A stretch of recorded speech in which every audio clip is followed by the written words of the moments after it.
Good morning, आप है सौदा आपका के साथ। आज है लेडीज स्पेशल, लेकिन हम आपके सवालों को शामिल करें उससे पहले कमोडिटी बाजार खुल गए हैं। क्या है ताजा हाल, एक नजर वहां डालते हैं। सोने में दबाव का दौर जारी है। 34,540 पर सोना खुल रहा है लाल निशान पर। वहीं चांदी भी गिरावट के साथ खुलता हुआ 33,746 रुपए पर चांदी खुल रहा है लाल निशान पर। क्रूड में हम देख रहे हैं हल्की मजबूती। इस पूरे हफ्ते जिन लेवल्स पे दिखा उससे तो मजबूत दिख रहे हैं। 3,134 पर क्रूड ओपन हो रहा है। वहीं नेचुरल गैस जो है वो अभी भी एक दबाव के साथ आज कारोबार करता हुआ नजर आ रहा है। मेटल की बात करें तो कॉपर दबाव के साथ 338 रुपए 50 पैसे के साथ ओपन होता हुआ। ग्लोबल प्रेशर्स मेटल पर साफ तौर पर नजर आ रहे हैं। निकल भी आज दबाव के साथ ही खुल रहा है। 723 रुपए के साथ आज निकल की ओपनिंग हो रही है। एल्यूमिनियम हालांकि अपने दूसरे पेयर्स के मुकाबले आज हरे निशान में खुल रहा है, लेकिन लेड में देखिए फिर से वही गिरावट का दौर है। 109 रुपए पर लेड की ओपनिंग हो रही है। जिंक 126 रुपए 50 पैसे के साथ खुल रहा है हरे निशान पर मजबूती के साथ। सोया ऑयल में दबाव नजर आ रहा है। 570 रुपए 55 रुपए के साथ सोया ऑयल खुल रहा है। बहुत ही मिक्स बैग है कमोडिटी का पूरा पैक। क्रूड पाम ऑयल में भी दबाव 429 रुपए के साथ दबाव क्रूड पाम ऑयल में भी आज नजर आ रही है।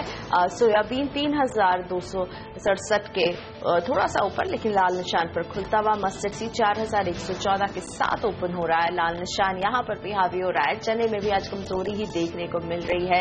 लाल निशान के साथ चने की भी ओपनिंग हो रही है, लेकिन गेहूं भी आज दबाव के साथ खुल रहा है, यानी दबाव हावी होती हुई नजर आ रही है। और ऐसे इन स्तरों में आपको क्या करना चाहिए, सलाह हम देंगे अपने एक्सपर्ट के साथ। चीनी में भी दबाव के साथ ही ओपनिंग हो रही है। धनिया 11,950 के साथ लाल निशान पर ओपन होता हुआ। वहीं जीरा भी आज दबाव में 15,550 के स्तर जीरा में अभी देखने को मिल रहे हैं। कैस्टर सीड भी दबाव के साथ खुल रहा है। तो क्या करना चाहिए आपको आज कमोडिटी में अपने ट्रेड्स के साथ? हमारे साथ है स्मृति कमोडिटीज की रूपा मेहता। गुड मॉर्निंग रूपा जी। अमेरिका में जॉबलेस क्लेम में जिस तरह की चिंता जाहिर हो रही है और इसके बाद सोना भी लगातार गिर रहा है, क्या सोना और टूटेगा? क्या करने की सलाह आज आप देंगे? आज भी सोना दबाव में दिख रहा है भारतीय बाजार में। जी गुड मॉर्निंग। देखिए बिल्कुल जिस तरीके से हम प्रेशर देख रहे हैं गोल्ड के अंदर लगातार करेक्शन देखने को मिल रहा है। अभी और यहाँ से गिरावट देखने के आसार हैं। हम एक्सपेक्ट कर रहे हैं कि गोल्ड के अंदर जल्दी ही हमें 24,000 के नीचे के लेवल देखने को मिल सकते हैं। तो हमारा इमीडिएट टारगेट जो है वो 23,000 का रहेगा पहले। तो हमें लगता है कि जो भी बाउंस मिलता है, इनफैक्ट 24,600 के आसपास के प्राइसेस अगर अभी जैसा चल रहा है मार्केट, तो इन करंट लेवल्स के ऊपर भी सेल का पोजीशन बनाया जा सकता है। और एक्सपेक्टेड है कि आज इंट्राडे में भी यहाँ से अभी 200 से 300 का और करेक्शन देखने को मिल सकता है। ओवरऑल मार्केट प्रेशर में नजर आ रहा है। और दूसरी तरफ चांदी के अंदर भी लगातार हमें गिरावट देखने को मिल रही है। तो हमें लगता है कि सोना और चांदी दोनों के अंदर ही सेल एंड राइज का स्ट्रेटेजी लेकर चलना चाहिए। और अभी भी यहाँ से बाजारों के अंदर करेक्शन जो है वो देखने को मिल सकती है। बिल्कुल, हमने देखा अंतर्राष्ट्रीय इसमें गोल्ड जो है वो अभी $1,080 के आसपास आ गया है। आपने कहा चांदी में भी गिरावट है, सेल एंड राइज चांदी में भी। किस तरह के लेवल्स होंगे मैम चांदी में? देखिए 34,000 के आसपास जो है वो चांदी में भी बिकवाली करनी चाहिए। और एक्सपेक्टेड है कि नीचे में 33,000 का लेवल कभी भी ब्रेक होता हुआ हम देख सकते हैं। जिस तरह से हैवी सेलिंग हमें देखने को मिल रही है बुलियंस के अंदर, और वर्ल्ड वाइड इकोनॉमी के अंदर भी हम देख रहे हैं कि गोल्ड के अंदर कोई बहुत ज्यादा डिमांड निकलती हुई नहीं नजर आ रही है। बेस मेटल पैक भी पूरा प्रेशर के अंदर है। तो ओवरऑल मार्केट का सेंटीमेंट ये इंडिकेट कर रहा है कि अभी भी गिरावट है। तो जो भी आपको बाउंस मिलता है ऊपर में, अगर यहाँ से 200 से 300 रुपए का भी बाउंस आता है चांदी के अंदर, तो वहां पर सेलिंग की पोजीशन बनाना चाहिए। और नीचे में हमें एक्सपेक्टेड है कि 700 से 800 की गिरावट आज इंट्राडे में देखने को मिल सकती है। कच्चा तेल और नेचुरल गैस, इन दोनों में किस तरह की स्ट्रैटेजी आप सजेस्ट करेंगे आज के लिए? कच्चा तेल भी काफी कमजोर नजर आ रहा है। देखिए बिल्कुल कच्चे तेल के अंदर ऑलरेडी हम काफी करेक्शन देख चुके हैं, लेकिन अभी थोड़ा रिस्की होगा करंट लेवल्स के ऊपर सेलिंग का पोजीशन बनाना। थोड़ा सा वेट करना चाहिए। अगर यहाँ से 70 से 80 रुपए का एक जंप मिलता है तो वहां पर सेलिंग की पोजीशन बनाना चाहिए, लेकिन बाइंग भी रिस्की होगा इन लेवल्स के ऊपर। तो थोड़ा सा वेट एंड वॉच की पॉलिसी अपनाएं। और जिन लोगों ने ऑलरेडी सेलिंग कर रखी है वो एक ट्रेडिंग स्टॉप लॉस के साथ अभी भी पोजीशन होल्ड रख सकते हैं, क्योंकि कच्चे तेल में भी एक्सपेक्टेड है कि 3,000 का लेवल हमें देखने को मिल सकता है। वहीं दूसरी तरफ नेचुरल गैस की बात करें तो उसके अंदर भी आज दबाव देखने को मिल रहा है। तो 180 के ऊपर जो भी प्राइसेस मिले वहां पर एक सेलिंग की पोजीशन बनाना चाहिए। और नीचे में एक्सपेक्टेड है कि 175 तक के भाव जो है वो आज के मार्केट में हमें देखने को मिल सकते हैं। बिल्कुल, आज नेचुरल गैस 179 के स्तर पर कमजोरी के साथ खुला है, तो 180 के भाव पर वॉच करने के लिए कह रही हैं रूपा जी यहाँ आपको। मैम, कॉपर पर चीन की चिंता बढ़ती जा रही है, लेकिन घरेलू बाजार कमजोर रुपए से क्या किसी तरह का सपोर्ट दिखेगा इसमें आने वाले समय में? देखिए, कोई बहुत ज्यादा रुपये का सपोर्ट हमें नजर आता हुआ नहीं दिख रहा है बेस मेटल के अंदर, स्पेशली कॉपर के अंदर। लगातार हम प्राइसेस के अंदर करेक्शन आते हुए देख रहे हैं और लगातार नए लो बनते हुए नजर आ रहे हैं। और जिस तरीके से आज प्राइसेस 340 के नीचे मार्केट ओपन हुआ है, तो अभी भी एक्सपेक्टेड है कि मार्केट के अंदर और करेक्शन देखने को मिल सकती है और 320 रुपए तक के लेवल जो है कॉपर में देखने को मिल सकते हैं, क्योंकि चाइना की इकोनॉमी अभी भी कहीं स्टेबल नजर होती हुई नजर नहीं आ रही है, क्योंकि सबसे ज्यादा डिमांड चाइना से ही निकलती है बेस मेटल की। तो उसका एक नेगेटिव इम्पैक्ट जो हमें हमारे डोमेस्टिक मार्केट के ऊपर भी देखने को मिल रहा है। तो ग्लोबली काफी नेगेटिव खबरें जो इम्पैक्ट कर रहे हैं कमोडिटी बाजार को, लेकिन डोमेस्टिक फ्रंट में हम देख रहे हैं पश्चिम भारत में मानसून आगे बढ़ रहा है। तो आप इस मानसून के आगे बढ़ने को किन कमोडिटीज पर असर देख रही हैं इस मानसून का? देखिए, जिस तरीके से मानसून आगे बढ़ता हुआ नजर आ रहा है, उसके चलते लग रहा है कि एग्री कमोडिटीज के अंदर अभी जो हमने एक अच्छा खासा अपसाइड मोमेंटम आते हुए देखा था, वो कहीं ना कहीं अपसाइड जो है वो कैप होती हुई नजर आ रही है। जहां तक कैस्टेड सीड की बात है, हमें लग रहा है कि कैस्टेड के अंदर सबसे अच्छा करेक्शन अभी देखने को मिल सकता है। प्राइसेस 4000 के नीचे सस्टेन करने में कामयाब हो रहे हैं और जिस तरीके से बारिश हम देख रहे हैं कि मेन रीजन जो प्रोड्यूसिंग रीजन है वहां पर बारिशें हो रही है, तो उसके चलते कैस्टेड में हमें एक्सपेक्टेड है कि यहाँ से 100 से 150 रुपए की गिरावट और देखने को मिल सकती है।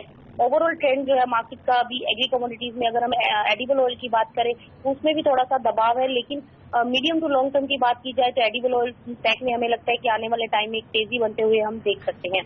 तो हमें लगता है कि आरएमसी जो है सोयाबीन और चने में क्या स्ट्रैटेजी होगी रूपा जी? सोयाबीन में अभी थोड़ा सा डाउन साइड है। आज इंट्राडे में थोड़ा सेलिंग देखने को मिल सकता है। 3240 तक के लेवल्स के लिए आप सेलिंग का कॉल ले सकते हैं। और जहां तक चने की बात है, चने के अंदर अभी भी तेजी का रुझान ही है। इस करेक्शन के अंदर हमें लगता है कि चने के अंदर खरीदारी करनी चाहिए, करंट लेवल्स पर बाय करें और एक्सपेक्टेड है कि 4800 के लेवल्स हमें देखने को मिल सकते हैं। शुक्रिया। रूपा मेहता हमारे साथ थी स्मृति कमोडिटीज की। बाजारों के खुलते, कमोडिटी बाजारों के खुलते ही किस तरह के लेवल्स पर रखनी चाहिए नजर, इस पर हमसे बातचीत कर रही थी। वैसे कमोडिटी बाजार का ताजा हाल हम आपको दिन भर देते रहेंगे। आप देखते रहिए CNBC आवाज। फिलहाल सौदा आपका में हम लेते हैं एक छोटा सा ब्रेक और आगे लेकर हाजिर रहेंगे इंडियन ट्रेडिंग लीग का अपडेट।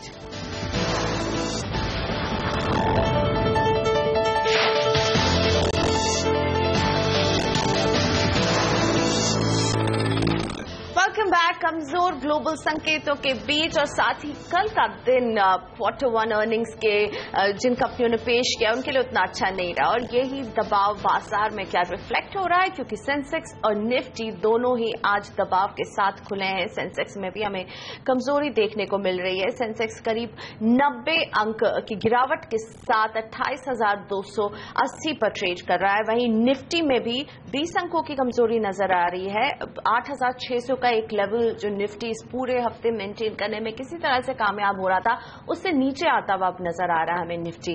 मिड कैप अभी भी मजबूती के साथ हरे निशान में कारोबार कर रहे हैं, लेकिन ये मजबूती कोई खास मजबूती नहीं, ऐसा लग रहा है कभी भी ये लाल निशान में स्लिप कर सकते हैं, क्योंकि बैंक निफ्टी लगातार दबाव में है। 50 अंकों से भी ज्यादा की दबाव बैंक निफ्टी में नजर आ रहा है हमें। एडवांस डिक्लाइन रेशियो पर अगर नजर डालें तो अभी फिलहाल ये एडवांसेस की तरफ है। 764 शेयर हैं जो बढ़ने वाले हैं, तो गिरने वाले शेयर्स हैं 526, लेकिन ये फासला बहुत ही कम है। और हफ्ते के इस आखिरी ट्रेडिंग डे के दिन क्या होता है इस पर सभी की निगाह रहेगी। क्या निफ्टी 8,600 से नीचे के उस स्तर को तोड़ता ही रहेगा आज, या मजबूती नजर आएगी? निफ्टी में कुछ शेयर्स जो आगे बढ़ रहे हैं उनमें bank of Baroda, IndusInd bank, Hindalco, Kotak Mahindra bank का नाम शामिल है।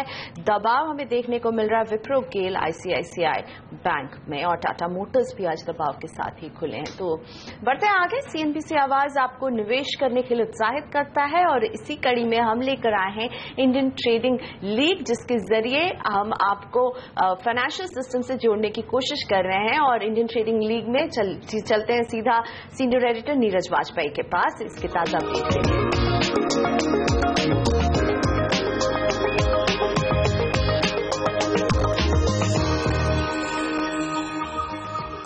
हफ्ते के आखिरी कारोबारी दिन जबरदस्त उठापटक के बीच ये मुकाबला और इंटरेस्टिंग बनेगा, क्योंकि आज ये तय होगा कि विजेता बन के कौन निकलता है। ताजा हालात क्या है उस पर नजर डालते हैं।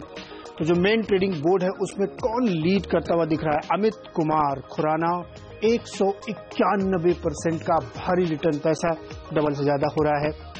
वहीं है एजांकरा जो है 180%, मतलब जो चारों आप देख रहे हो 150 से 200% के करीब का रिटर्न लेके ट्रेडिंग बोर्ड पे चल रहे हैं, यानी जबरदस्त कमाई है। मार्केट किधर भी जाए, ऊपर नीचे कोई फर्क नहीं पड़ता, हमारे ट्रेडर जबरदस्त कमाई कर रहे हैं। विमेन लीग पे डालते नजर, वहां किस तरीके का रुझान देखने को मिल रहा है, कौन बाजी मार रहा है।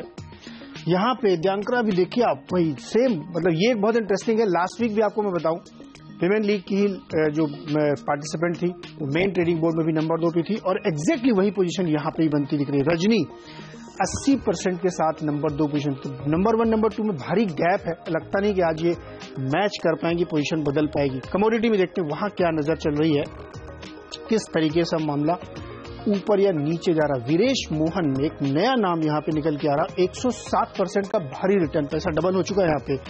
दीपक को भी देखिए 54%, तो यहाँ पे भी 1 और 2 के बीच में काफी बड़ा गैप है, तो ये गैप लगता नहीं बदल पाएगा। लेकिन वीरेश ये लग रहा है लीड करते हुए दिख रहे हैं। रैंक कैसे बदल रही है, कौन ऊपर आया, कौन नीचे गया और कितना नुकसान किया जिसकी वजह से हुआ, देखते हैं रैंकिंग में क्या स्थिति चल रही है। पायदान किस तरीके से बदलते हुए दिख रहे हैं, क्योंकि हमने देखा कि ये थोड़ा बहुत रिटर्न जो है अगर चेंज होता है तो उसमें भारी बदलाव आ जाता है आपकी रैंकिंग में। मेन ट्रेडिंग बोर्ड में पवन अरोड़ा 11वीं रैंक पे थे और गिर के 2080 रैंक पे पहुंच गए हैं, मात्र 38% का नुकसान किया तो इतने नीचे गए हैं। वहीं इसके उलट 36% का गेन किया तो सूरज 2034वीं रैंक से 22वीं रैंक पे पहुंच गए। ये बड़ा इंटरेस्टिंग होता है कि गेम्स के बाद आपकी रैंक बहुत तेजी से बदलती है। महिलाओं वाले देखें वहां रैंक किस तरीके से बदलती दिख रही है।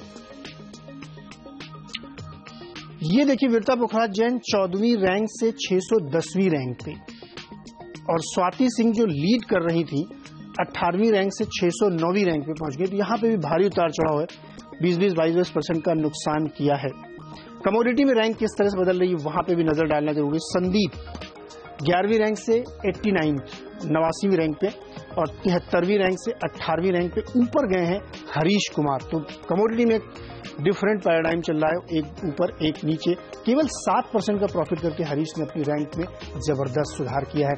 तो इस पूरे खेल में पैसा आप भी कमा सकते हैं बिना देर किए हुए। तुरंत indiantradingleague.com पे अपने आप को रजिस्टर करिए। कम से कम 25,000 रुपए की मनी आपको इसमें जमा करनी पड़ेगी, उससे ज्यादा भी आप रख सकते हैं। आप चाहें तो शेयर भी उसमें डिपॉजिट कर सकते हैं, वो भी माना जाएगा, सिर्फ कैश जरूरी नहीं है। और आप उसके बाद ट्रेडिंग शुरू कर सकते हैं। बड़े से बड़ा ट्रेड करने पर भी आपको ब्रोकरेज सिर्फ 20 रुपए लगेगी। तो बिना देर किए हुए लॉग इन करिए, रजिस्टर करिए और ट्रेडिंग शुरू करिए। 1 करोड़ रुपए तक का इनाम जीतने का भी आपके पास शानदार मौका है। और देखते रहिए CNBC आवाज।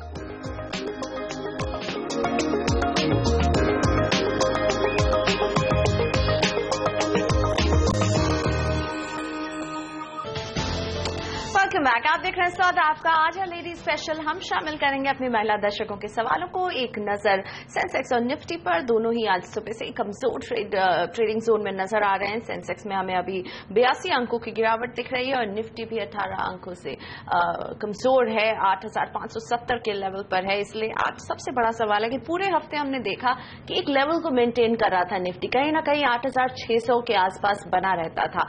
मेरे साथ हैं SimiVoming.com की सिमी। गुड मॉर्निंग सिमी, आपसे ये पहला सवाल मेरा, आप निफ्टी को कहां देख रही हैं आज? मैम इंट्राडे के लिए क्या सुझाव देंगी? Good morning Priyanka. Nifty range bound ही है और मुझे लगता है कि 8650 का रेंज निफ्टी के लिए काफी बड़ा हार्डल है। बहुत टाइम निफ्टी उस रेंज को क्रॉस करने का कोशिश किया था पर सक्सेसफुली कभी भी नहीं कर सका और नीचे आगे कहीं ना कहीं 8550 के आसपास सपोर्ट ले रहा है। ओवरऑल मुझे लगता है कि जितना भी वीकनेस क्यों ना हो, 8550 से 8500 के बीच में निफ्टी का मेजर सपोर्ट है और जब तक वो सपोर्ट नहीं टूटेगा तब तक कोई भी मतलब बड़ा करेक्शन में एक्सपेक्ट नहीं कर रही हूँ मार्केट में। इनफैक्ट थोड़ा बहुत टाइम देना पड़ेगा क्योंकि नेक्स्ट वीक हम लोग का एक्सपायरी भी है निफ्टी का, जुलाई सीरीज का, तो वो एक्सपायरी के लिए मार्केट थोड़ा सा रेंज बाउंड हो सकता है पर अल्टीमेटली जाके रेंज का ब्रेकआउट ऊपर की तरफ ही होगा और 8650 के ऊपर का ब्रेकआउट के बाद मेरा नेक्स्ट टारगेट 8750 से 8800 का हो रहा है। तो मुझे लगता है कि बहुत शॉर्ट टर्म में हम लोग को निफ्टी को 8750 से 8800 तक जाने के लिए देखेंगे, पर फिलहाल सपोर्ट मेजर सपोर्ट 8500 के नीचे है। के आसपास है तो कोई भी डिप में खरीदारी करने का भी मेरा सलाह होगा। इंट्राडे के लिए मुझे लगता है कि सपोर्ट को ऑलरेडी निफ्टी एक बार टेस्ट कर चुका है और दोबारा अगर नीचे झांकता भी है तो भी 8550 से 8540 के बीच में निफ्टी का सपोर्ट नेक्स्ट मिलेगा और वो सपोर्ट जब तक नहीं टूटेगा तब तक इंट्राडे के लिए भी बाय ऑन डिप स्ट्रेटेजी आएगा और टारगेट होगा 8630 से 8650 के बीच में, क्योंकि वो रेंज क्रॉस नहीं कर रहा है और वो क्रॉस करने के बाद ही फ्रेश ब्रेकआउट देखने को मिलेगा। जी, और मेरे साथ शर्मिलाजोशी.com की शर्मिला जोशी भी जुड़ गई हैं क्योंकि आज है हमारा लेडी स्पेशल, इसलिए मैं खास महिला मार्केट गेस्ट के साथ हूं आज आपके सभी सवालों का जवाब देने के लिए। सोनाली से बात करते हैं जो पुणे से जुड़े हैं हमारे साथ अपने सवाल के साथ। गुड मॉर्निंग सोनाली, पूछिए क्या जानना चाहती हैं आप? Good morning. पहले तो ये बात कहना चाहती हूँ, मैं इनकी बहुत बड़ी फ्रेंड हूँ और एक्सिस बैंक लिया है 550 पे, 400 क्वांटिटी बाय किया है और मैं 2 साल तक रुक सकती हूँ। ओके, 2 साल का आपका नजरिया। आप सिमी जी की फैन है, लेकिन हम आपका सवाल शर्मिला जी से पूछेंगे क्योंकि आज शर्मिला मैम एक्सिस बैंक के आज रिजल्ट्स भी आने वाले हैं, यहाँ पर भी नजर रहेगी और सोनाली जैसे लोग जो 2 साल का नजरिया रखते हैं उनके लिए आप क्या सलाह देंगी? 550 रुपए में उन्होंने खरीदारी की है, 400 शेयर्स हैं। बिल्कुल, जैसे कि हम प्राइवेट बैंक्स के बाकी नतीजे देखे हैं उनमें थोड़ा सा ये जरूर इस बार सामने चीज आई है एक कि एनपीएस का जो स्ट्रेस है वो थोड़ा बढ़ गया है। दैट सेड आई थिंक कि जितने भी रिजल्ट्स मैंने देखे हैं, whether it's a DCB bank, whether it's IndusInd bank, whether it is HDFC bank, सभी का आई थिंक ग्रोथ ट्रेजेक्टरी काफी स्ट्रांग रहा है। So I think similar thing is expected from Axis Bank. In fact, I think Axis Bank के लिए यही एक अच्छी बात होगी कि पिछले 1-2 क्वार्टर से हम इनफैक्ट आउट परफॉर्मेंस देख रहे हैं इस बैंक से और इस वजह से हमने स्टॉक प्राइस में भी वो रिफ्लेक्शन देखा है where it has caught up with the peers in terms of valuations. So it's a little high beta within the private banking space, लेकिन मेरे हिसाब से अगर उनका 2 साल का नजरिया है तो इनको जरूर इसमें बने रहना चाहिए। बिल्कुल, एक्सिस बैंक में होल्ड की सलाह शर्मिला दे रही है, लेकिन सिमी आपको ये चार्ट्स पर कैसा दिखता है? आप किन लेवल्स को देख रही हैं, ये सोनाली जरूर जानना चाहेंगी। जी, मैं मतलब शुक्रिया आपने जो पहले कहा कि आप मेरा फैन है, सुनने को अच्छा लगता है। एक्सिस बैंक के लिए मेरा सलाह यही होगा कि अगर मैं इंट्राडे का पर्सपेक्टिव दूं, क्योंकि आज इसका रिजल्ट है और ये स्टॉक बहुत ही वॉलेटाइल है, हाई बीटा स्टॉक है जिसका रेंज भी काफी बड़ा है। मुझे लगता है कि कोई भी करेक्शन में ये स्टॉक वापस 580 से 576 तक जा सकता है, वहीं पे इसका सपोर्ट है। एक्यूमुलेट करना पड़ेगा, अगर कोई डीप में ये स्टॉक मिलता है तो वहां पे लीजिए, या 575 या 70 के नीचे स्टॉप लगा के डीप को खरीदारी करने के लिए लीजिए। और मुझे लगता है कि ऊपर में 605 से 610 का जो हैंडल है, जो कि लास्ट कुछ दिन पहले एक्सिस बैंक 610 के आसपास, इनफैक्ट उससे भी ऊपर गया था, मेंटेन नहीं किया था, तो वो रेंज उसका रेजिस्टेंस बन गया है शॉर्ट टर्म के लिए और जब तक रिजल्ट के बाद वो रेंज क्रॉस करना पड़ेगा। अगर अच्छा रिजल्ट आता है और एक्सिस बैंक 610-15 का लेवल क्रॉस करके सस्टेन करता है तो इसमें फ्रेश ब्रेकआउट पॉसिबल है। एक डिस्क्लोजर है प्रियंका, कल या परसों मैंने मेरे क्लाइंटों को ये स्टॉक डिलीवरी के लिए उठाने के लिए कहा है और मेरा स्टॉप लॉस 580-576 के नीचे है। मेरा क्लाइंट्स होल्ड कर रहा होगा फ्यूचर्स में और मेरा पोजीशन इसमें है, मेरा डिलीवरी में है, तो मुझे लगता है कि मैं लॉन्ग टर्म के लिए वेट करूंगी और उनको भी मैं लॉन्ग टर्म के लिए वेट करने का सलाह दे रही हूँ। ये जो छोटा मैंने स्टॉप लॉस दिया है वो एकदम आज के लिए ही दिया है, क्योंकि वो स्टॉप लॉस फॉलो करना पड़ेगा। आज रिजल्ट्स है, काफी मतलब वॉलेटिलिटी इसमें आ सकता है। आप बने रहिए, लॉन्ग टर्म के लिए तो ठीक है और शॉर्ट टर्म प्लेयर्स के लिए 580 से 576 के बीच में सपोर्ट वॉच कीजिए। ओके, सो 580 से 576 शॉर्ट टर्म के लिए अगर आप हैं इसमें तो। और आज रहेगी निगाह इस एक्सिस बैंक पर इसलिए भी क्योंकि ये अपने Q1 अर्निंग्स भी पेश करने वाली है आज ये बैंक। पारुल कपाड़िया मेरे साथ सूरत से हैं। नमस्ते पारुल जी, बताइए कौन सा शेयर है आपके पास? गुड मॉर्निंग मैडम, और सिमी जी और शर्मिला जी को भी मेरी तरफ से गुड मॉर्निंग बोल दीजिए। मेरे पास सेंचुरी टेक्सटाइल है 720 में 10 और बर्जर पेंट्स 214 में 70।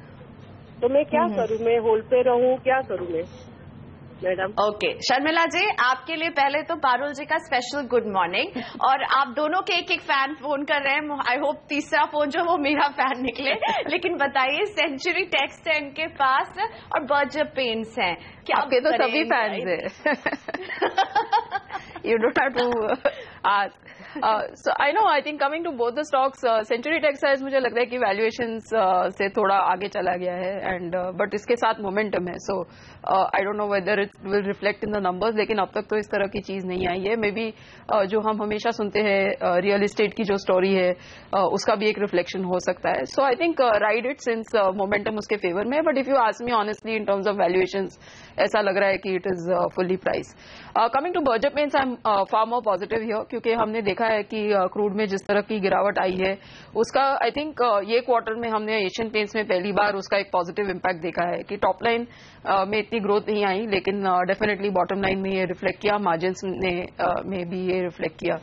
And it was a very strong bottom line performance in Asian Paint. So I think that will get repeated in both Berger Paint and Kansai Nerolac. And very honestly, within the three, I prefer Berger Paints, क्योंकि मुझे लगता है यहाँ पे upside भी इस level से ज़्यादा है in comparison. I think Asian Paint थोड़ा valuation being sort of the leader, उसको सबसे ज़्यादा अच्छे valuation है. So I think अगर आपका 12 से 18 महीने का आउटलुक होगा तो बर्जर पेंट में जरूर बने रहिए.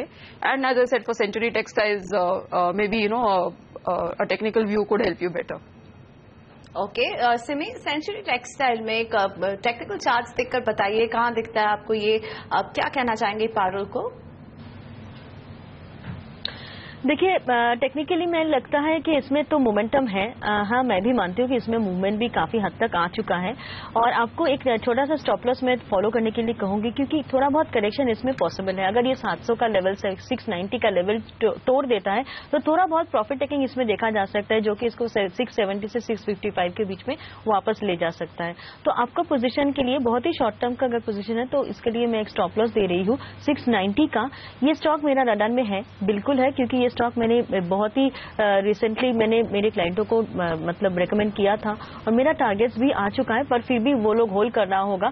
पर आप भी होल्ड कीजिए, 690 के नीचे पोजिशनल स्टॉप लॉस लगाइए, और इस रैली में 770 से 790 तक भी एक्सपेक्ट किया जा सकता है शॉर्ट टर्म में, पर 690 का स्टॉप लॉस मत भूलिएगा.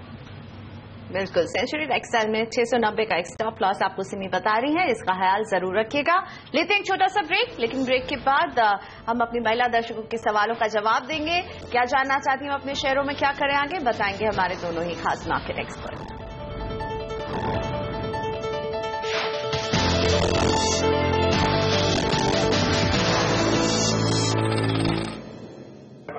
Good morning and welcome to our first quarter earnings for FY16. I am pleased to announce that the Biocon Group has had a very strong first quarter. We have seen a 15% surge in revenues to 857 crores. Our net profit has surged 23% from 103 to 126 crores. Our net profit margins have also improved from 14 to 15%. EBITDA has increased from 191 crores last fiscal to 236 crores this fiscal. EBITDA margins have also jumped from 26 to 28%. R&D expenses have also increased from 31 to 50 crores at a net level. At a gross level, it's much higher. We spent 93 crores of R&D expenses this quarter, and from 63 crores, which is a jump of 47%. Now, as you can see, we've therefore delivered a strong set of numbers despite increased R&D spends and other aspects of our business. Having said that, I'd also like to mention that this quarter did see a one-time effect of a capacity reservation fee that was basically concluded with Merck Cubist for our fidaxomicin, and this particular capacity reservation fee absolved Merck from this capacity reservation obligation in the future. But having said that, They have renewed the contract for fidaxomicin for an additional 7 years, and they've also freed up and allowed us to utilize the dedicated facility for our own product needs. And I think therefore this has been a very important agreement with Merck, which has not only realized a one-time fee, but it also adds capacity for some of our other product needs. And at the same time, we have actually entered into an additional 7-year contract for fidaxomicin. So I think overall, I think this has been a very important, event for Biocon this quarter. And this one-time fee that we received from Merck also basically buoyed up our margins this quarter. And apart from that, we've also seen some good licensing revenue coming in from licensing our biosimilars in key emerging markets, largely on account of trastuzumab licensing, which again is a very, very important asset for us. Our biopharmaceuticals business, therefore, if you exclude the one-time fee that we got from Merck, did see a relatively flat performance in terms of product and licensing. But having said that, I must also mention here that we have taken a planned shutdown this quarter, which for 45 days, which of course impacted product sales. But having said that, we are now back and resumed operations, and therefore you should see improved, product sales in the coming quarters. We have mitigated partly this shutdown through contract manufacturing, but what we do expect in the coming quarters is to see a stronger growth in product sales. Licensing continues to be a very, very attractive and continued revenue stream for us. I would also like to say that our biosimilars are really beginning to drive growth and profitability for the company. We saw 2 very successful launches of insulin Glargine in Colombia and Mexico, and we expect Glargine again to be a good growth driver in the future. Emerging markets are becoming very important for Biocon. We are seeing a very strong uptake of our biosimilars through various licensing arrangements, and we can see these translating into commercial opportunities in the near future. So this will drive strong and profitable growth for the company as we go forward. We are also seeing very good progress in terms of our clinical advancement of many of our programs. We have the largest number of portfolio of biosimilars in clinical trials. In phase 3 clinical trials, we have 4 partnered programs with Mylan, which includes trastuzumab, which includes pegfilgrastim, which includes Glargine and adalimumab, all in global phase 3 clinical trials. And we have also announced that both trastuzumab and pegfilgrastim are nearing completion in terms of their recruitment. And as for Glargine, we have already completed the recruitment for both type 1 and type 2 diabetics, and we expect to be able to, file for Glargine hopefully next calendar year. And of course, trastuzumab and pegfilgrastim will also then be ready for filing after the completion of these trials. Now, this is a very exciting time for Biocon because we have the largest portfolio of biosimilars, and we are also pleased to announce that we have commenced a phase 1 study for bevacizumab, biosimilar bevacizumab, which as you know is already in phase 3 clinical trials for ROW filings. So I think you can see the direction in which Biocon is heading. I'm unable to make any comments on Syngene because this is the closed period as we prepare to open the issue on Monday. So I'm afraid I will not be able to take and comment on anything to do with Syngene. But suffice to say that Syngene is going to be the first research services company to list on the stock exchange. तो Biocon ने बेहतरीन नतीजे पेश किए हैं। Company की CMD किरण मजुमदार शॉ नतीजों पर बात करते हुए मुनाफा और आय दोनों में अच्छी खासी बढ़ोतरी देखने को मिली है और किस तरह से आगे और कई नई दवाइयों पर कंपनी काम कर रही है। यूरोपियन बिजनेस इनका बढ़ रहा है, इस पर बात करते हुए कंपनी के पास बायोसिमिलर का सबसे बड़ा पोर्टफोलियो है और ये इनके लिए अच्छी बात है। साथ ही में किस तरह से रिसर्च और डेवलपमेंट पर इन्होंने काफी खर्चा बढ़ाया है। 93 करोड़ इस पूरे क्वार्टर में इन्होंने खर्चा किया है और जो कि पुराने क्वार्टर्स के मुकाबले कहीं ज्यादा है, ऑलमोस्ट 40-45% ज्यादा है। मैं यहाँ पे शर्मिला आपके पास आना चाहूंगी। बायोकॉन के अच्छे रिजल्ट बाजार के लिए अच्छी खबर और डेफिनेटली बायोकॉन के लिए तो अच्छी खबर है ही। बिल्कुल, and this is a stock I like. In fact I have a target of 625 on the stock और I think 2-3 big takeaways. एक तो जिस तरह से उन्होंने ये कहा कि जो उनको जो मॉक से जो उनका लाइसेंस 7 साल से बढ़ गया है and it has the facility has been freed up. I think this is an important piece, important development. And I think secondly, that whole insulin business with where they're now going to provide in Colombia, Mexico, because that has always been वो Biocon का एक long term game plan वही रहा है कि insulin should be made available across the globe at better rates, and I think they are now really on a roll, so to speak, to sort of get more footprint across the world for that.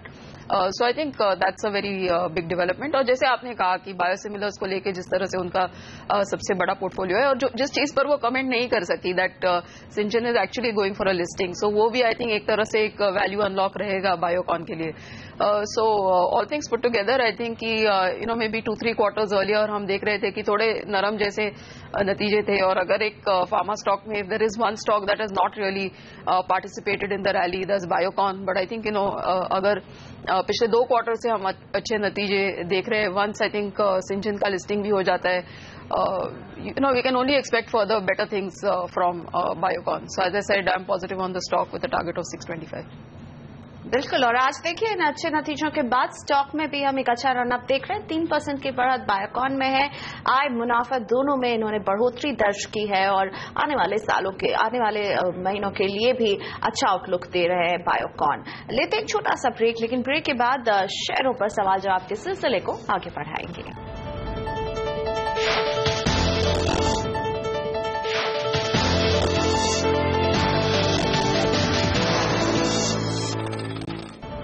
Welcome back. आप देख रहे हैं सौदा आपका और आज है lady special, जिसमें हमारी महिला दर्शक जुड़ती हैं हमारे शो के साथ, पूछती हैं शेयरों से जुड़े अपने सवाल और आपके सवालों का जवाब देने के लिए मेरे साथ सिमी भौमिक और शर्मिला जोशी 2 मार्केट एक्सपर्ट बने हुए हैं। तो दीक्षिता से बात करते हैं, मुंबई से जुड़ी है हमारे साथ। गुड मॉर्निंग दीक्षिता, बताइए कौन सा शेयर है आपके पास? Good morning ma'am. जी नमस्ते, बताइए, पूछिए अपना सवाल मैम। हाँ, मेरा सवाल है जस्ट डायल पर और बायोकॉन पर। अच्छा, मेरे पास जस्ट डायल के 300 शेयर है, 1360 पर। ओके। हाँ, और बायोकॉन के 150 शेयर है, हाँ 503 पर। ओके। और मैं इन दोनों में 1 साल तक रुक सकती। ओके। तो आपका सवाल रखते हैं शर्मिला के सामने। शर्मिला जी, जस्ट डायल आपको कैसा दिखता है? बायोकॉन में तो हमने चर्चा कर ली है, तो मैं चाहूंगी बायोकॉन पे हम एक टेक्निकल गेस्ट का व्यू जाने सिमी से, लेकिन उससे पहले जस्ट डायल 1 साल का अगर नजरिया है इनका तो? वेरी ऑनेस्टली जस्ट डायल पर भी आप एक टेक्निकल व्यू ही लीजिए, because in terms of fundamentals I think it is fully price at current price. तो क्योंकि उनका जो एक्विजिशन प्राइस है वो फिलहाल मौजूदा मार्केट प्राइस से ज्यादा है, सो आई थिंक बने रहना है या नहीं, what the chart suggests I don't know, but like fundamentally I feel you can exit just dial at current price. Okay, तो चलिए सिमी आपसे ही पूछना चाहेंगे फिर जस्ट डायल और बायोकॉन में क्या करना चाहिए? दोनों में ही नुकसान है। बायोकॉन ने अभी नतीजे पेश किए जिस पर मैंने और शर्मिला ने भी विस्तार से चर्चा की और कंपनी बहुत वेल प्लेस दिख रही है फार्मा सेक्टर में। जस्ट डायल और बायोकॉन पर आपका टेक्निकल व्यू समझना चाहूंगी। पहले तो बायोकॉन में मेरा व्यू मैं देती हूँ, बहुत ही अच्छा स्टॉक है और बिल्कुल मैं मानती हूँ शर्मिला जी से, मैं बिल्कुल सहमत हूँ कि फार्मा में जो भी स्टॉक्स परफॉर्म कर चुके हैं उसमें बायोकॉन शामिल नहीं है। तो आने वाले कुछ महीनों के लिए शायद बायोकॉन एक ऐसा स्टॉक होगा वो जो फोकस में रह सकता है ट्रेडर्स को। मेरे ख्याल से 460 से 455 के बीच में एक अच्छा सपोर्ट था। कल बायोकॉन करीब उसी रेंज के आसपास सपोर्ट लिया था। आज रिजल्ट्स अच्छा आने के बावजूद भी बहुत ज्यादा स्ट्रेंथ नहीं दिख रहा है, क्योंकि ये स्टॉक वैसे परफॉर्म नहीं करता है, थोड़ा बहुत लैगर्ड है। पर अगर आप पोजिशनल ट्रेड ले रहे हैं, मतलब पोजिशनली अगर आप यहाँ से 3 से 6 महीने के लिए होल्ड कर रहा है, तो मुझे लगता है कि बायोकॉन में आपका डाउन साइड बहुत ही कम है ही नहीं इनफैक्ट करंट लेवल से। और अगर बहुत ही शॉर्ट टर्म के लिए आप बायोकॉन को ट्रेड कर रहे हैं तो मेरे ख्याल से आपको 460 से 455 का वही लेवल नजर में रखना पड़ेगा, जिससे नीचे स्टॉप लॉस लगा के आप होल्ड कीजिए। हो सकता है सिंजिन आने से पहले 495 तक का ही टारगेट मैं दे रही हूँ, क्योंकि उस आईपीओ के बाद ही पता चलेगा कि इसमें ब्रेकआउट कहाँ से हो रहा है।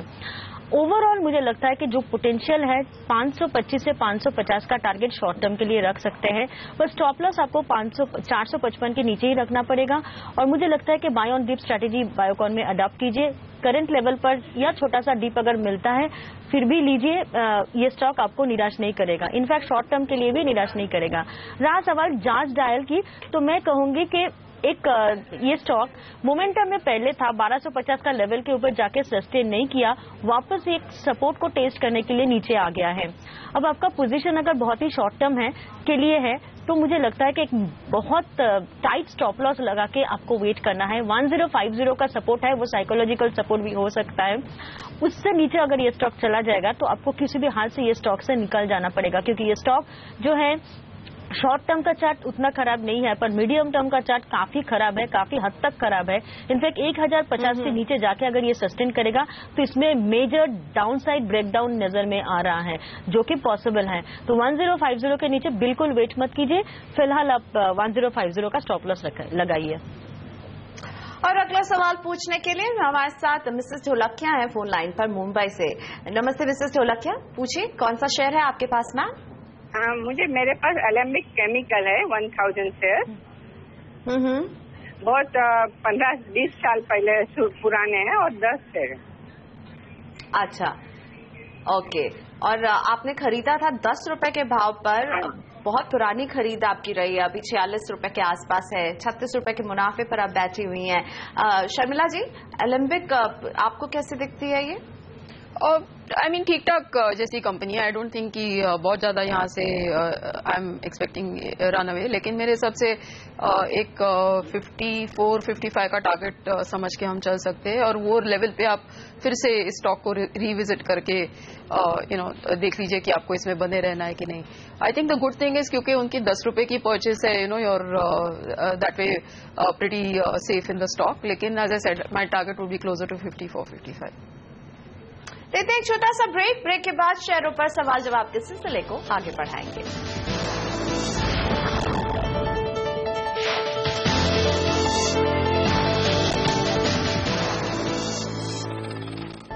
वेलकम बैक सर, आपका आज है लेडी स्पेशल। हमारी महिला दर्शक जुड़ रही है हमारे साथ। प्रिया है फोन लाइन पर दिल्ली से। गुड मॉर्निंग प्रिया, बताइए कौन सा शेयर है, किस क्वांटिटी में है आपके पास? हाँ जी, मेरे पास ONGC के 100 शेयर है। मैंने 390 में लिए थे। ओके, ONGC के आपके पास है 100 शेयर, 106 रुपए का आपको नुकसान यहाँ पर हो रहा है। वैसे आप लंबी अवधि तक रुकना चाहती हैं? ट्रेडिंग के लिहाज से लिया था आपने? नहीं, रुक लेंगे। अच्छा, रुक लेंगे, मतलब अभी आप श्योर नहीं है। शर्मिला जी, क्या लगता है आपको ONGC में क्या करने की सलाह देंगे आप प्रिया को? आप बताइए इन्हें क्या करना चाहिए, क्या रुकना चाहिए? 106 रुपए का भी इन्हें नुकसान यहाँ पर हो रहा है। ओवरऑल नॉट जस्ट ONGC, लेकिन जो एक्सप्लोरेशन कंपनीज है उन पर मेरी राय अभी पॉजिटिव नहीं है, largely because of the fact कि क्रूड के प्राइसेस जिस तरह से गिर रहे हैं उससे ये जरूर लगता है कि इनके बॉटम लाइन प्रॉफिटेबिलिटी पर एक जरूर सबड्यूड रहेंगे आगे चलकर। तो उस वजह से बहुत ज़्यादा मैं पॉजिटिव नहीं हूँ ONGC को लेकर। ऑफकोर्स आई थिंक 283 जो मौजूदा प्राइस है, इट बिकम्स अ लिटिल, यानी ये प्राइस पे बेच देना एट 100 रुपी लॉस, ये बहुत ज़्यादा एक्सेसिव लगता है। But I think what you really need to consider here is that कि अगर आपने नहीं बेचा और आप इसमें बने रहे तो आप you are losing an opportunity in a market like this, जहाँ पे काफ़ी और ऐसे सेक्टर्स है और स्टॉक्स है जो चल रहे हैं। So you can make up that money in some other stock or other sector. So keeping that in mind, it might be a good idea, और आपके पास 100 ही शेयर है, it might be a good idea to really switch to some other sector altogether. थोड़ी देर पहले हम लोग Biocon की बात कर रहे थे. I think you can get 100 rupees in Biocon from current levels, so you might be able to recover your loss there. और अब बात करते हैं रचना से, दिल्ली से जुड़ रही हैं हमारे साथ। गुड मॉर्निंग रचना, बताइए क्या जानना चाहती हैं आप हमारे एक्सपर्ट से?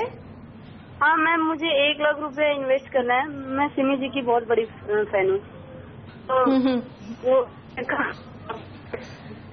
चलिए सिमी जी, ये सवाल सीधा आपके लिए यहाँ पर। ये आपकी बहुत बड़ी फैन है और आपसे ही जानना चाहती हैं रचना कि 1 लाख रुपए इन्वेस्ट करना चाहती हैं, कहाँ लगाएं पैसा अभी मौजूदा बाजार में?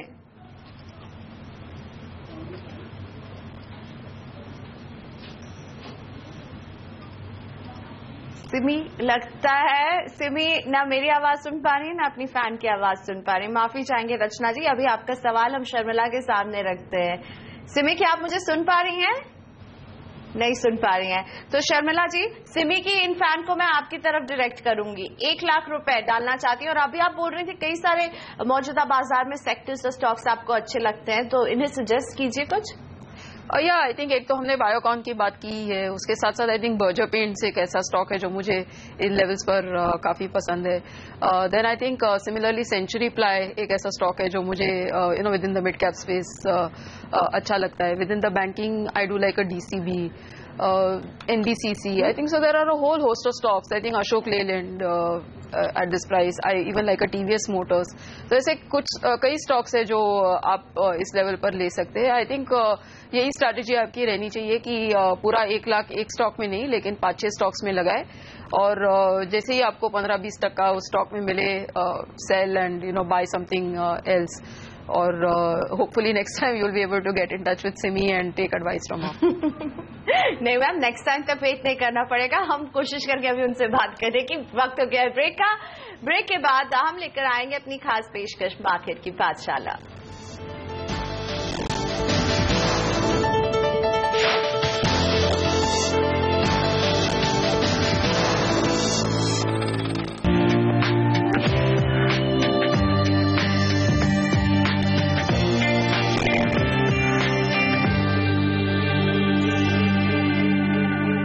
अनिल सर, अभी तक आपने ये समझा दिया कि डीमैट अकाउंट होता क्या है, बैंक अकाउंट डीमैट अकाउंट में क्या डिफरेंस है, कहाँ जाके खुलवाना होता है डीमैट अकाउंट, लेकिन क्या डीमैट अकाउंट खुलवाने का कोई फायदा भी होता है निवेशक को? कुछ फायदे?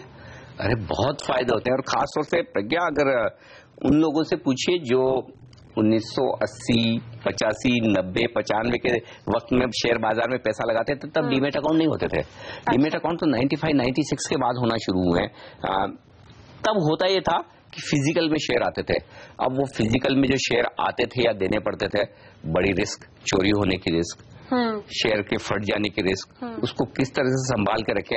आपको हमें तो 2-4 शेयर ही खरीदने बेचने हो तो बहुत आसान है, लेकिन एक्सचेंज के लेवल पर देखिए, ब्रोकर्स के लेवल पर देखिए, उन्हें तो इतने लंबी बड़ी क्वांटिटी में जो शेयर रखने होते हैं तो उनके लिए बड़ी मुश्किल होती। तो ये जो खतरे थे, अच्छा उसके बाद बैड डिलीवरी आने की रिस्क, अब वो बैड डिलीवरी अपने आप में इतनी बड़ी मैटर है कि हम उस पर घंटों बात कर सकते हैं। तो ये सारे जो खतरे थे वो डीमैट अकाउंट के आने के बाद खत्म हो गए। दूसरी बात, आपका सेटलमेंट, शेयरों का लेना और देना बेहद आसान हो गया है, ट्रांसपेरेंट हो गया, पारदर्शिता आ गई है, पूरी तरह से फास्ट हो जाता है। आप इंटरनेट पर जाकर ठीक बैंक अकाउंट की तरह क्लिक कीजिए, आपके शेयर पे इन हो गए, आपको तुरंत ऑटोमेटिकली शेयर मिल जाते हैं। इतना फास्ट सिस्टम, इतना एफिशिएंट सिस्टम, इतना ट्रांसपेरेंट सिस्टम, ये सिर्फ और आज जो आप इतने भारी भरकम वॉल्यूम देख रहे हैं, आप विश्वास नहीं करेंगे कि 20 साल 25 साल पहले मुश्किल से शेयर बाजार में रोज कारोबार होता था 200 करोड़ का, 250 करोड़ का, 300 करोड़ रुपए का सिर्फ, और आज 2 लाख करोड़, 3 लाख करोड़, किसी दिन जब रिकॉर्ड बनते तो 10 लाख करोड़ के भी कारोबार होते हैं। तो ये सिर्फ इस वजह से पॉसिबल हो पाए कि हम डीमेटेरियलाइजेशन में आ चुके हैं, डीमेट के युग में आ चुके हैं, और ऐसे में शेयरों में ट्रेड करना, बड़ी क्वांटिटी में सेटलमेंट करना बहुत आसान हो गया। तो डीमेट अकाउंट खुलवाने के तो फायदे ही फायदे हैं। तो अनिल सर, आप तो इतना मुझे कन्विंस कर रहे हो, तो मैं ज्यादा डीमेट अकाउंट खुलवा लेती हूँ ना, जब इतने सारे फायदे हैं तो। ऐसा बिल्कुल भी नहीं है कि आप एक से ज्यादा अकाउंट खुलवाएंगे तो बहुत ज्यादा फायदे होंगे। मुझे एक सिंपल बात बताइए। हाँ। आपका अकाउंट, बैंक अकाउंट, हाँ, एक बैंक में हो या 10 बैंक में हो, कुछ फर्क पड़ता है? नहीं, बस सेम वही चीज है। आपका डीमेट अकाउंट एक बैंक में हो या एक डीपी के पास हो या 10 के पास हो, कोई फर्क नहीं पड़ता। आप चाहें तो एक से ज्यादा रख सकती हैं, बट इट इज ये बिल्कुल एग्जैक्टली बैंक अकाउंट की तरह वैसे ही ऑपरेट करता है। तो अगर आप एक डीमेट अकाउंट भी रखें कोई हर्ज नहीं। तो एक डीमैट अकाउंट खुलवाएं या 10 डीमैट अकाउंट खुलवाएं, बात एक ही है। ये मेरे बात समझ में आ गई। लेकिन सर, क्या एक डीमैट अकाउंट खोलने से मेरे निवेश से जुड़े सभी काम हो जाएंगे? प्रैक्टिकली हाँ। खास तौर से जो आपको अपने इन्वेस्टमेंट्स को हैंडल करने की एक जो जरूरत है वो एक डीमेट अकाउंट से पूरी होती है। और प्रज्ञा, एक बात बताओ इंटरेस्टिंग, डीमेट अकाउंट का मतलब सिर्फ ये नहीं कि आपके सिर्फ शेयर्स उस डीमेट अकाउंट में ट्रांसफर होंगे या आप उनसे ट्रांसफर कर सकती है। आजकल तो ऐसा हो गया है, आप कोई बॉन्ड्स खरीदिए, टैक्स फ्री बॉन्ड्स आप खरीदती हैं, या साल के अंत में जो आप टैक्स बचाने के लिए आज से इंफ्रास्ट्रक्चर बॉन्ड्स खरीदती है, या कंपनी की एफडीज खरीदती हैं, ये सब भी आप डीमेट अकाउंट में रख सकती हैं।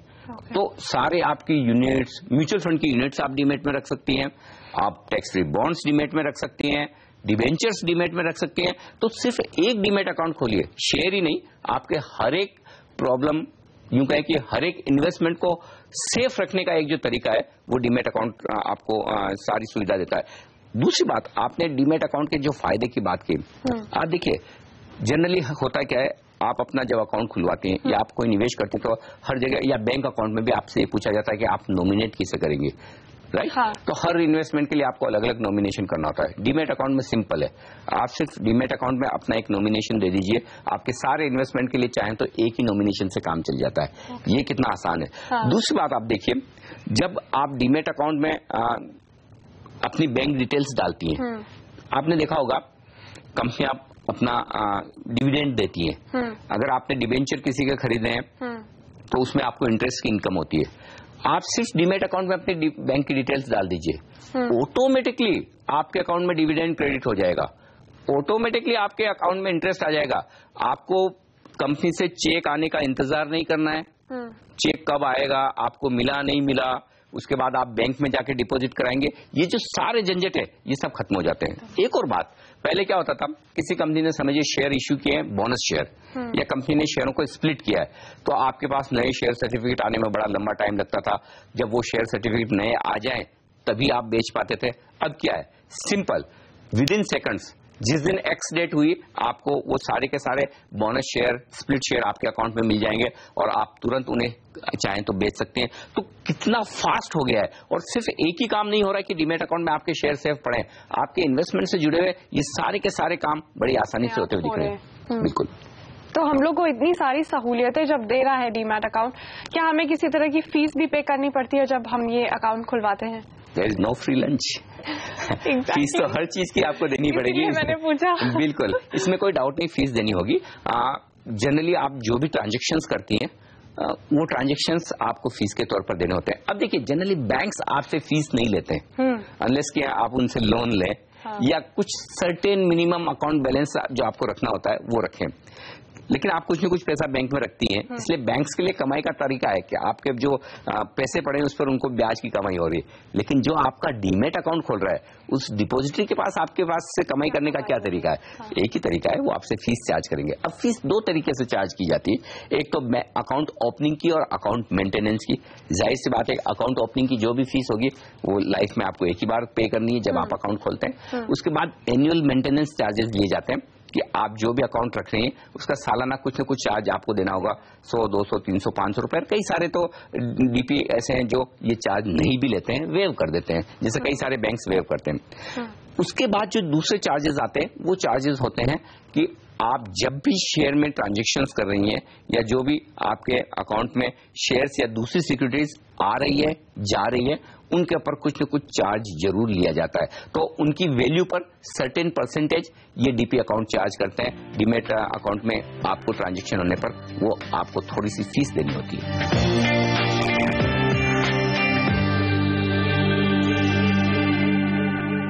तो शेयर मार्केट से जुड़े जार्गन्स को हम यूं ही आसान बनाते रहेंगे अपनी इस खास पेशकश मार्केट की पाठशाला में। फिलहाल वक्त है ब्रेक का। ब्रेक के बाद हम अपनी महिला दर्शकों के सवालों का जवाब देंगे। सौदा आपका लेडी स्पेशल जारी है।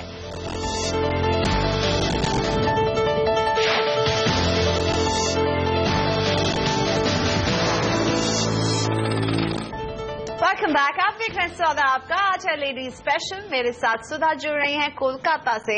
Sudha ji good morning. बताइए कौन सा शेयर है जिस पर आप सवाल पूछना चाहती हैं? हाँ मैम, दो तो मेरा शुगर में है सर। एक तो हम शुगर में ले रखे और दो में मैं एंट्री करना चाहती हूँ। हाँ, एक तो नेटको है और इंडिको रेमेडीज है। अच्छा, निटको और इंडिको रेमेडीज में आप जानना चाहते हैं कि मौजूदा स्तर में एंटर करें या ना करें, यही है ना आपका सवाल? और सर मेरा है ना इसमें है ना धामपुर शुगर और राजसी शुगर में है मैम। तो शुगर तो बहुत डाउन है सर। तो क्या मैम क्या करें, इसमें निकल जाए ना? अभी कुछ मैंने उम्मीद है कुछ हमको लॉस कुछ हमारा हद तक ठीक होगा। बहुत लॉस चल रहा है। ओके चलिए, तो सुधा जी का सवाल रखते हैं। कोलकाता से ये फोन कर रही थी और कोलकाता से सिमी हमारे साथ जुड़ी हुई हैं। सिमी, सुधा जानना चाहती हैं, इनके सवाल का दो हिस्सा है। एक तो निटको और इंडिको रेमेडीज में ये एंटर करना चाहती हैं और शुगर लेकर के ये फंसा हुआ महसूस कर रही हैं। क्या करने की आप सलाह देंगी सुधा को? पहले तो शुगर के लिए मैं बताऊं, शुगर स्टॉक्स में मेरा व्यू उतना अच्छा नहीं है। इनफैक्ट मैं तो ये कहूंगी कि आपको अगर शॉर्ट टर्म के लिए या बहुत ही शॉर्ट टर्म के लिए या मीडियम टर्म के लिए भी आपको वेट करना है तो मतलब आपने लिया है, तो मुझे नहीं लगता कि शुगर सेक्टर में कोई भी एक ऐसा स्टॉक है जो आपको बहुत अच्छा प्रॉफिट दे सकता है। इनफैक्ट आप बहुत लॉस में हैं और लॉस बढ़ सकता है। कोई मोमेंटम नहीं है, डाउन साइड ट्रेंड है, मतलब short medium term long term तीनों पैरामीटर से वीक ही है। तो कोई भी शुगर से निकल जाना ही बेहतर होगा। जब मोमेंटम वापस आएगा और पूरा sugar sector as a whole जब परफॉर्म करने लगेगा तब एंट्री लीजिएगा, हो सकता है आपको प्रॉफिट होगा। रहा सवाल नीटको की, तो मैं ये कहूंगी कि टेक्निकली खराब नहीं है। मुझे लगता है कि एक मोमेंटम एक्चुअली काफी बढ़ चुका है, इसलिए थोड़ा बहुत अगर डीप में मिलता है तो ठीक है। 25 का एक स्टॉप लॉस आपको याद रखना पड़ेगा और ये स्टॉक जब तक 25 का लेवल होल्ड कर रहा है आपके लिए खतरा नहीं है, आप एंट्री ले सकते हैं और टारगेट रखिए 35 का। 35 के ऊपर इस स्टॉक में ब्रेकआउट आ सकता है, उसके बाद आप पोजीशन ऐड भी कर सकते हैं, पर 25 का स्टॉप लॉस आपको याद रखना पड़ेगा। रहा सवाल इंडिगो रेमेडीज की, तो मैं ये कहूंगी कि शॉर्ट टर्म के लिए बहुत अच्छा मोमेंटम तो है नहीं, बहुत ही फ्लैट चार्ट है। अगर आप मीडियम टर्म के लिए एंट्री करना चाहते हैं तो थोड़ा बहुत डीप का इंतजार कीजिएगा, क्योंकि ये जो चार्ट है अब बहुत ही नजदीक है इसका मेजर सपोर्ट 360 355 का मेजर सपोर्ट है। वो सपोर्ट अगर टूट जाएगा किसी भी हाल से तो हो सकता है कि ये स्टॉक 320 से 310 के बीच में आके सेटल कर सकता है। तो आपको स्टॉप लॉस अकॉर्डिंगली फॉलो करना पड़ेगा। आप अगर मिड टर्म के लिए एंट्री करना चाहते हैं तो थोड़ा बहुत डिप का इंतजार कीजिए और 300 के नीचे आपका स्टॉप लॉस लगा के एंट्री लीजिए। चार्ट मीडियम टर्म वाइज ठीक है, पर शॉर्ट टर्म पैरामीटर्स में उतना बहुत मोमेंटम नहीं दिख रहा है। जी चलिए, अब हमारे साथ हैं गुलाबी शहर जयपुर से अंजना जी। गुड मॉर्निंग अंजना जी, बताइए। Good morning. मेरा सवाल है NIT के ऊपर, NIIT के ऊपर 100 शेयर लिए थे 67 पर। ओके, NIIT लिमिटेड आपके पास है 100 शेयर, इसके 67 रुपीज इनकी खरीद का भाव रहा है। शर्मिला मैम, NIIT लिमिटेड आपको ये कंपनी कैसी दिखती है? अंजना जी को क्या बताना चाहेंगी इस कंपनी के बारे में?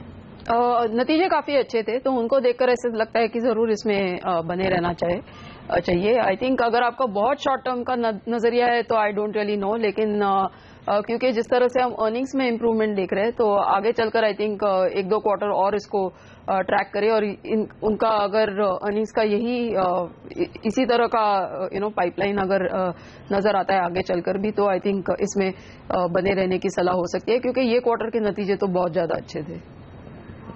Okay, Sharmila ma'am, thank you so much हमारे लिए वक्त निकालने के लिए। आज के लिए कोई डिस्क्लोजर देना चाहेंगी? काफी स्टॉक्स की चर्चा हुई है। I may have a position in some of the stocks discussed.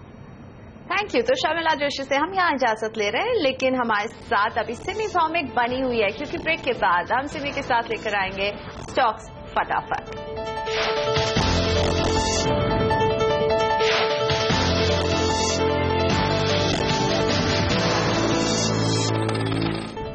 Welcome back. वक्त है स्टॉक्स फटाफट का। सिमी भौमिक मेरे साथ बनी हुई है आपके सवालों का फटाफट जवाब देने के लिए। पहला स्टॉक है सिलान एक्सप्लोरेशन का। अभिषेक जानना चाहते हैं, इनके पास है 61 शेयर, 417 रुपए में इन्होंने खरीदा था, क्या करें इसमें? प्रियंका, सेलन चार्ट तो उतना अच्छा नहीं है, पर मैं उनको होल्ड करने के लिए कहूंगी थोड़ा सा पेशेंस रखिए। लग रहा है कि ये शॉर्ट टर्म में 250-240 के आसपास जा सकता है। वहां पे आने के बाद शायद एक्यूमुलेशन मैं सजेस्ट करूंगी, थोड़ा सा एक्यूमुलेट करके लॉन्ग टर्म के लिए वेट कीजिए। मुझे लगता है अच्छा रिटर्न देने वाला है ये स्टॉक। दिनेश शर्मा जी के पास है मर्कैटर के 100 शेयर, जो 1000 शेयर माफ कीजिएगा, 31 रुपए 50 पैसे में खरीदा था। देखिए, मार्केटर चार्ट एक्सेलेंट है और मुझे लगता है कि ये तो होल्ड तो करना चाहिए। इनफैक्ट अगर फ्रेश मनी है तो डिप्लॉय भी किया जा सकता है इस जगह पे। मुझे लगता है कि ये मतलब 20 का स्टॉप लॉस आपको मेंटेन करना पड़ेगा और बहुत ही शॉर्ट टर्म में मतलब 27 से 30 का टारगेट आ सकता है। अच्छा लग रहा है चार्ट। अगला स्टॉक MMTC, चंद्रपाल जानना चाहते हैं, 1700 शेयर ये होल्ड करते हैं, 96 रुपए में खरीदारी की थी। अच्छा नहीं है चार्ट। मुझे लगता है कि 50 से 52 का रेजिस्टेंस एरिया है और बहुत जल्दी क्रॉस करेगा। चार्ट देख के ऐसा नहीं लग रहा है, better to exit. Bhushan Nashik से पूछ रहे हैं, DCM श्रीराम में क्या करें? 300 शेयर 125 रुपए में खरीदारी की थी।